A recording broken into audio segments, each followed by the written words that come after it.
Somos Suelen y Carolina. Tenemos una tienda en la que tenemos colecciones de diferentes marcas y aparte tenemos la nuestra. Em dic Bàrbara, tinc un projecte que es diu Verd de l'Alma, on promociono l'educació nutricional. Em dic Marta Pardós, soc assessora fiscal i el meu projecte és assessorar persones físiques a optimitzar la seva tributació. Em dic Davínia i el meu projecte empresarial és d'un saló de perruqueria. Es diu Davínia Basties Hair Salon i està ubicat al Masnou.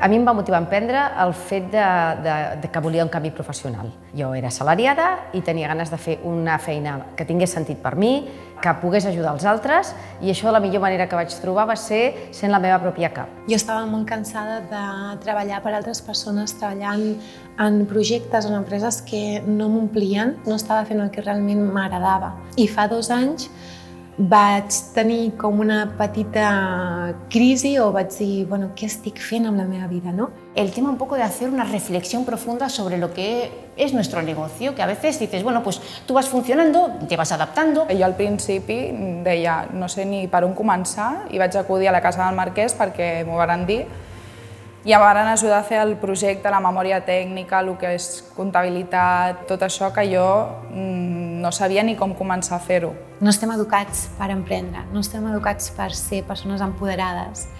Ara sí que hi ha persones que des de que són petites tenen les idees molt clares. Emprendre en femení, per mi, és pràcticament el mateix que emprendre en masculí, però sí que penso que qualsevol ajuda a la conciliació familiar és útil a les dones, perquè en la realitat penso que a la majoria de llars encara el pes de la logística domèstica recau una mica més, com a mínim, en la dona. Crec que falten més dones emprenedores, dones que sentin des del cor i des de la ment, des de la seva ànima, i mai, mai, mai és tard. Sempre estàs a temps d'emprendre, de fer allò que sents realment dins del teu cor, que sents amb tota la teva passió i que a més t'has format per allò.